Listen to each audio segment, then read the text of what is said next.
Are you interested in learning about investing but don't know where to start? Tired of working hard for your money but feeling like your money doesn't work hard for you? Well, welcome to the Apogee Wealth Podcast. I'm your host, Jonathan Nichols. Each week on this podcast, we break down the mindset, principles, and strategies that you can use to grow your wealth and live the life that you feel you were called to live. I hope you get a tremendous amount of benefit from this episode. Thanks for tuning in.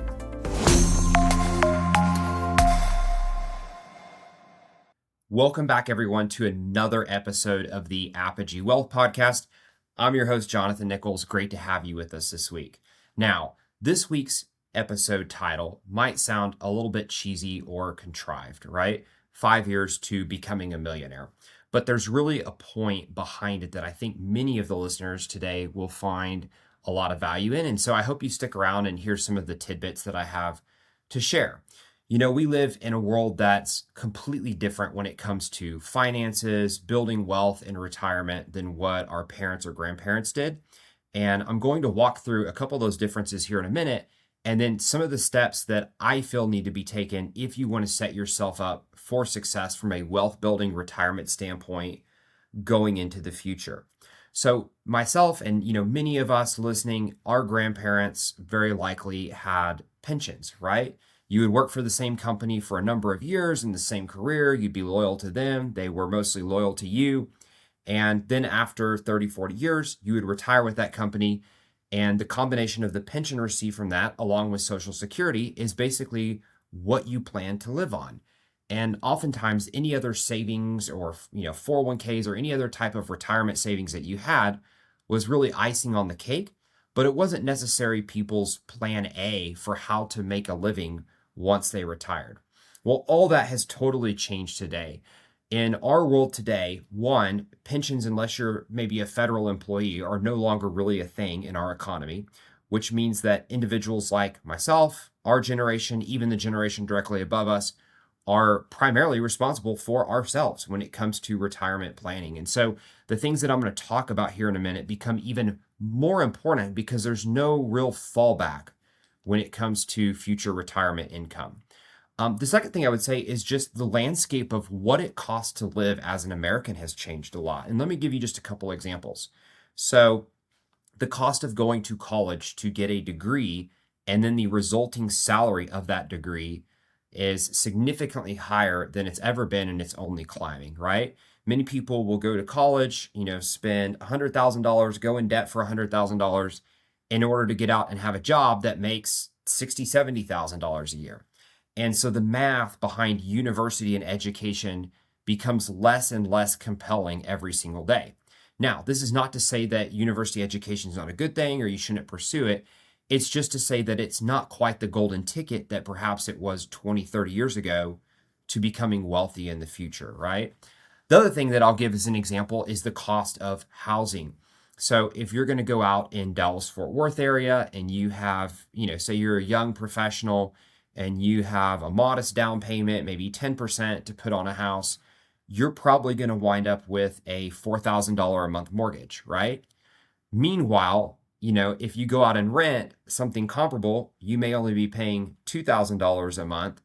And if you look at our parents or grandparents, or even people who bought houses going back 10 years ago, a combination of lower prices and lower rates meant that it was significantly less costly to get into a house than what it is today. And so a lot of people listening to this, you're probably like, well, this is all discouraging news, Jonathan. Like, give us some good news. And the good news is that you can be the solution to this problem. Like, there actually is a way out, but it takes a different mindset and a different strategy than maybe what our parents or our grandparents used in order to be successful in the future. And that's really what I want to talk about today. And so the title of today's episode is How to Become a Millionaire in 5 Years. And the purpose of this is not to be some kind of like clickbait or cheesy title or get rich quick scheme plan. Rather, what it is to say is that if you will take the time to learn the things I'm talking about today and give it focused attention for a reasonable amount of time, say 5 years, you will go much, much further than if you just never pay attention to it for 20 years. And that's the point of the title, right? Back when I worked as an aerospace engineer, when I studied aerospace engineering rather, we would talk about the escape velocity of a rocket. And, you have a certain force when a rocket takes off, and that force has to be large enough to hit the velocity that's needed to escape the Earth's orbit. So, you need a tremendous amount of force all at once in order for that rocket to take off. And if you take that same amount of force, but say that you expend it over a few days instead of a few minutes, you may spend a lot of energy over those few days, but you're never going to take off because you just didn't put enough force at once to hit that escape velocity. Well, I think that reaching financial freedom and setting yourself up for retirement and wealth building is very similar, right? A lot of people, they just frustrate themselves because they just spin their wheels over and over and over for a number of years, but they never hit that escape velocity where they really get some traction and take off. And so I hope a couple of the things that I'm going to talk through today are useful to you. And so the first thing to understand is that the foundation for success in finances is educating yourself about them. And many of you here, if perhaps you were like me, you may not have learned in school growing up exactly how finances worked, right? Like you may have never learned about things like budgeting or investing or 401k or how to buy a house properly. And so the first point of today's talk is just that financial education is absolutely foundational and key if you want to be successful. Now, for some of you here, that's maybe you're more nerds like myself. That sounds really cool, right? And you'll probably go out after this podcast and get 3 books and listen to podcasts. And that's, of course, great. However, there's some of you listening that you're like, man, I just don't know if I'm cut out for that. Well, let me just tell you, it doesn't really have to be too much more daunting than what you want it to be, especially today with things like podcasting and Google and AI. It's very easy to educate yourself on all things finances.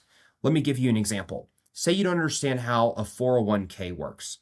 Well, today you can go to a ChatGPT or a Claude and you can literally have a conversation with it of like, hey, chat, talk to me like I'm a 5th grader and explain to me how a 401k works and how I can approach that in order to be successful for retirement.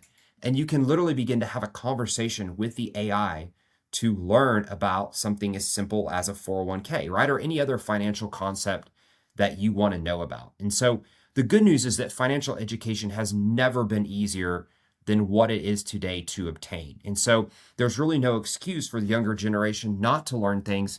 It's just that we have to take that ambition on ourselves and go out and learn things ourselves, because it's not going to just be handed to us organically in the public education system or just, organically growing up, generally speaking. And so foundation for finances is, of course, educating yourself, learning about all the things that we're going to talk about, right? And so understanding differences between things like compound interest, good debt versus bad debt, assets versus liabilities, taxes, all these things are important if you want to set yourself up for success financially. Now, after you have that first layer of foundation, the second thing that you want to understand is that you need to set up good financial habits based on what you learn. Let me give you a couple examples. So there are people who say they're like a doctor, right? And they make $500,000 a year. And they've been working for many years and they're still broke, despite the fact they have an extremely high income. There are also people who make a more modest income. Take like, a teacher or an admin or just a basic job that's, hardworking, you make a decent pay, but nothing like the 500K doctor that I mentioned. There are many, many people who fit in that, stereotype that are millionaires today. And the difference between the two, you might ask, is it's simply the habits, the financial habits that they developed in their lifestyle. So, for example, living below your means. It doesn't matter how much you make. If you spend more than you make, your wealth will go down. And if you save and invest more or some of what you make, right, and you spend less than what you make, your wealth will go up over time. And that's really the secret to the example that I gave, right? Obviously, if you have a higher income, you can expedite that process of saving, investing, and wealth building. And we'll talk about that in just a second. But the point is that having just that simple habit of, well, I'm going to live on less than I make, and I'm going to save and then invest the difference is really the game changer that will set you up for success long term, right?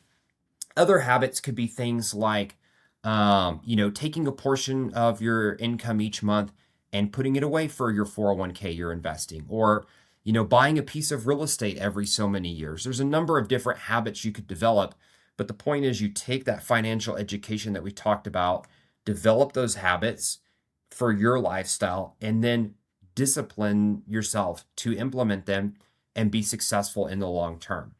Now, one that I think a lot of people don't talk about because, the financial education and the habits, it's very similar for anyone that's, maybe listened to Dave Ramsey or a lot of the other money coaches, which, by the way, I think is a fantastic way to get started in financial education and building those habits. A lot of people want to, kind of hate on people like Dave Ramsey because they feel he's too conservative when it comes to topics like investing or debt.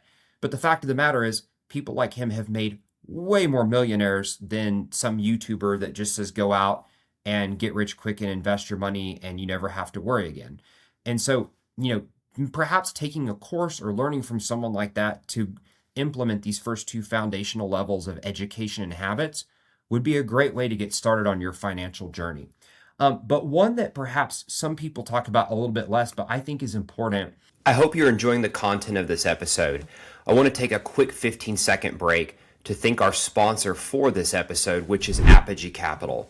Now, Apogee Capital is our private equity firm that we allow investors to participate in large-scale multifamily investment opportunities through. If you're interested in being a passive investor and would like to learn more, you can find information on our website, www.apogee.com. Link is in the show notes. Now, thanks and enjoy the rest of the episode. The third thing I want to mention is boosting your income, right? And for some people, this will be more applicable than others, right? And so if you're listening to this and you have a fantastic job, maybe you're the doctor making 500K. And of course, now I'll get messages from all the doctors that make less than that telling me that I'm wrong. But the point is just to give an example.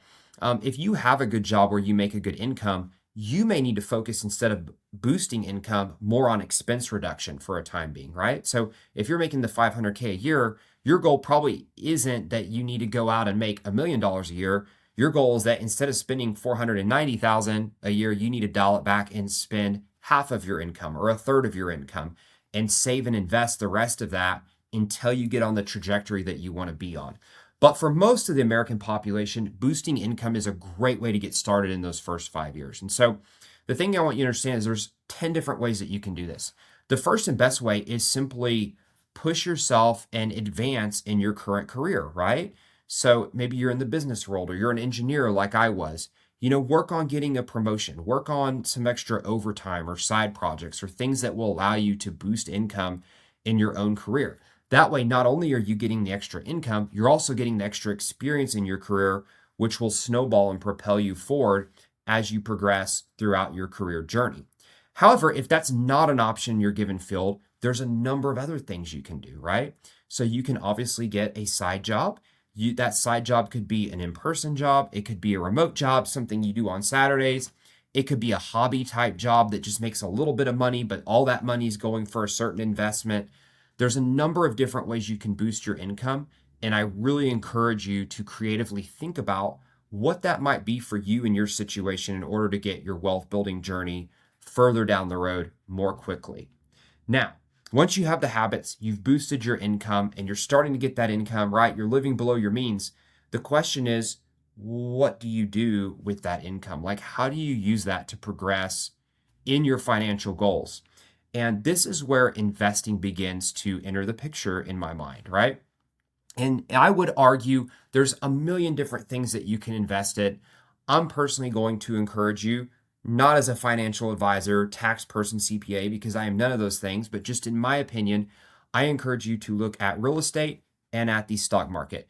These are the two ways historically that Americans have built so much of their wealth, and they're both great avenues for building wealth for Americans today. Now, the kicker is in both of them, you can certainly make a lot of money over time, but you can also lose money. Once again, this is where we circle back to the financial education piece. So take real estate, for example, which is what I'm an expert in. If you buy a good property in a good location and it's managed well over time, historically, real estate will go up, right? And we've talked before on other episodes. I think I even did a solo one going back a few weeks ago, specifically about how to get started in real estate. And so I'm not going to belabor the point on this podcast episode other than to say, go listen to that episode if you're interested in real estate. There's a number of great ways to get started, some of them more active, some of them more passive, some of them more or less capital intensive. But the fact of the matter is, if you're going to start in real estate, you need some amount of capital and you need some amount of hustle. And oftentimes you can do more hustle, less capital, or more capital, less hustle. And you have to find what works best for you in your current financial situation. Now, on the stock market side of the equation, many Americans, especially in modern times where 401ks and retirement accounts are pushed so heavily, many Americans have built their wealth through the stock market. Once again, it's worth your time to learn a little bit about it and how your investing strategy is or is not going to work for your future goals. So, for example, if you have a 401k, it's possible that your employer matches a certain amount.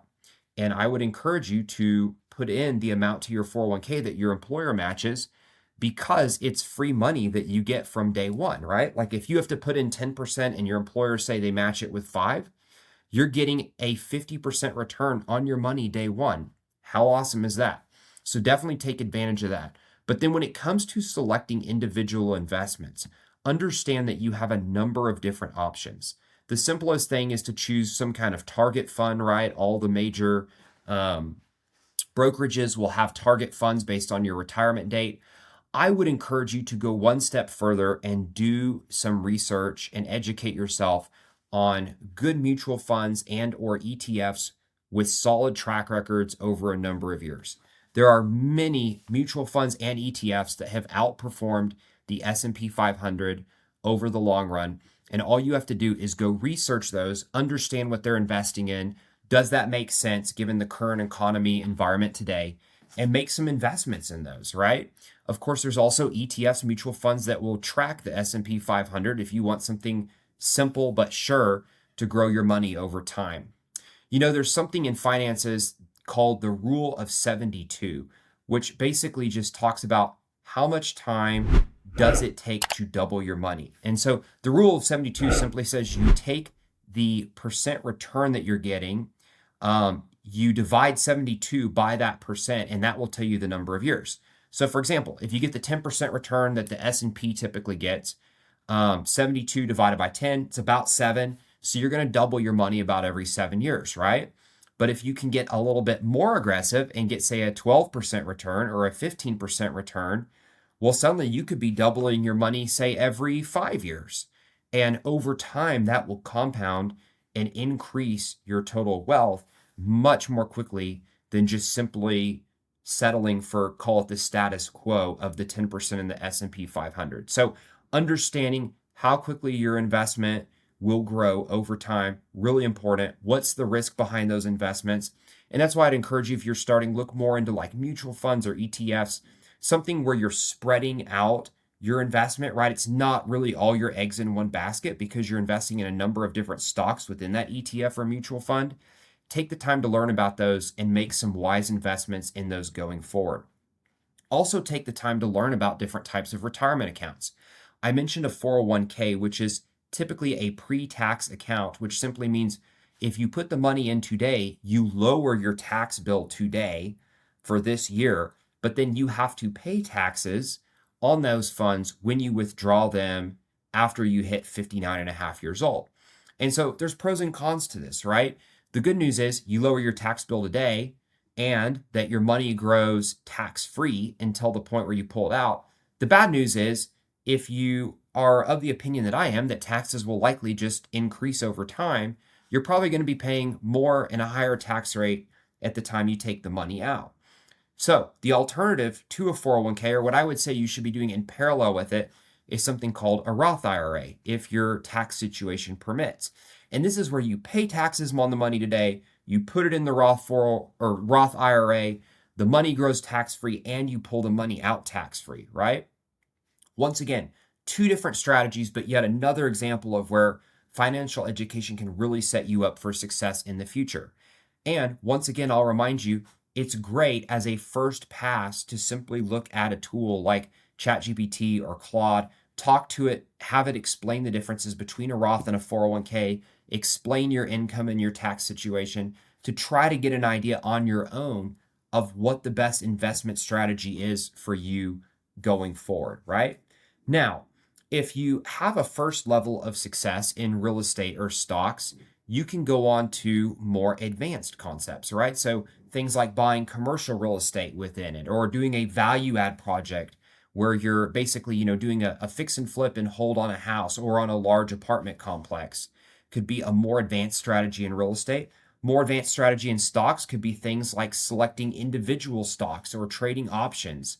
Things like that can give you an additional boost on your income, but you have to understand they come with inherently more risk and they just take more time to develop the skill set to be able to execute on quickly. And so at some point you start weighing the risk of like, is the extra potential return worth the extra risk? And do I have the time to mitigate that risk by learning, paying attention to this investment?